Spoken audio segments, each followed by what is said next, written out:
প্রাণচঞ্চল এক কিশোরের রাজ্য ছিল এই ঘর। এখানেই তার হাসি কান্না, এখানেই দেখা সেনাপ্রধান হওয়ার স্বপ্ন। তবে সে ঘর এখন গল্পহীন, শুনশান নীরবতা।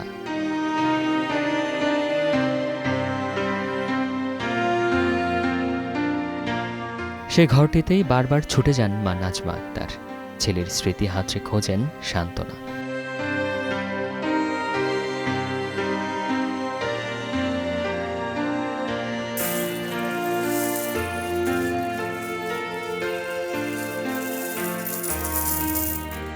নিচে ওই দোকানের সামনে বলা বলি করতেছে, অসহযোগ আন্দোলন বা পাখির মতো মানুষ মারতেছে। আমি অনবরত হাঁটতেছিলাম আর বলতেছিলাম, আল্লাহ আমার নাফিসটা যেন ঠিকভাবে বাসায় ফিরে আসে। সব নতুন দিয়ে আমার নাফিসটাকে পাঠাইছে, কিন্তু কলেজে নয়।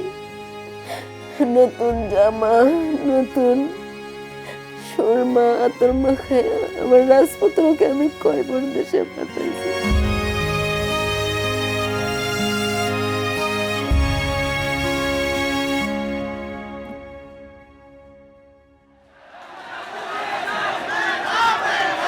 গুলাম রহমান নাফিস ঢাকার নৌবাহিনী কলেজের ছাত্র। 4 আগস্ট অসহযোগ আন্দোলনে যখন উত্তাল ঢাকা, সেই সংঘাতই কেড়ে নেয় তার প্রাণ। রিকশার পাদানিতে পড়ে থাকা রক্তাক্ত মরদেহ দেখে কেঁদেছিল পুরো দেশ। ইটকাঠের এই ব্যস্ত শহর আজও আগলে রেখেছে তাকে। দেয়ালে দেয়ালে আঁকা দুঃসহ সেই স্মৃতি।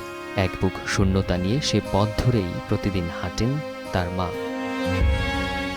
যখন এই রিক্সার ছবিটা দেখি তখন আমার মনে হয় আমি হয়তো অন্যরকম মা না হলে কেন আমার ছেলেকে আমি আন্দোলনে যাওয়ার জন্য উৎসাহিত করব। আজকে আমার চোখের সামনে আমার নাফিজের এরকম ছবিটা ভেসে উঠবে। আমার অনেক কষ্টের মাঝে আমি একা থাকলে আমি এখানে নেমে ওর ছবিটা দেখে তারপরে আমি ওয়ালেসের বাসায় যাই।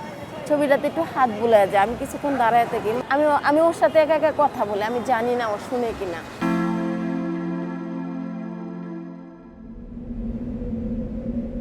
নাফিজ এখন ঘুমিয়ে দক্ষিণখানের এই নির্জন কবরস্থানে। এখানে বাতাসের সঙ্গে বইছে কান্নার প্রতিধ্বনি। এই কবর শুধু সমাধি নয়, একটি প্রজন্মের ক্ষোভ, বিদ্রোহ আর অসহায়ত্বের প্রতীক। বাবা গুলাম রহমানের কণ্ঠেও সেই বার্তা। যে কোমল বাচ্চাদেরকে ফেসিবাদ সরকার যে ধরনের আঘাত করছে, রক্ত জড়াচ্ছে, যে ধরনের মনে করেন তাদেরকে মনে করেন নির্মূলভাবে হত্যা করছে, গুল্লি করছে, তাদের অর্ডার দিয়েছে, আসলে সেই রকম আমাদের এই সরকার কোনো অগ্রগতি দেখাতে পারে নাই। এই সরকার, আমি মনে করি যে এই সরকার এই জায়গাতে ব্যর্থ। এই রক্তের বিনিময়ে আজকে এই সরকার এসেছে। যার জন্য আমি সরকারের কাছ থেকে বিনীতভাবে আহ্বান করব আপনাদের মাধ্যমে, মিডিয়া ইলেকট্রনিক্সের মাধ্যমে, যে এই সরকারই যেন অন্তর্পক্ষে কিছু সংখ্যক লোকের যাতে বিচার করে। নাফিজের আত্মত্যাগ ভোলেননি শিক্ষক, সহপাঠী, বন্ধুরা। প্রথম মৃত্যুবার্ষিকীতে কবরের পাশে হাজির, কারো হাতে ফুল, কারো চোখে অশ্রু। আজকে হতে পারতো গোলাম নাফিস আমাদের সাথে একই সাথে কলেজে যায়, একই সাথে পরীক্ষা দেই, একই সাথে আমাদের মেরিট লিস্ট আসে।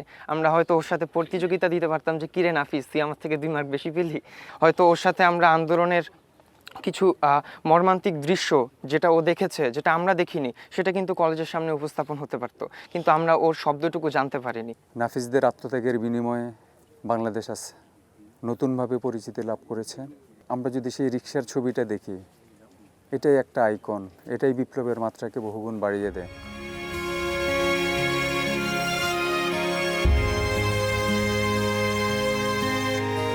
জুলাই আন্দোলনে প্রাণ দেয়া প্রতিটি তরুণের গল্পই যেন এক একটি শোকগাথা।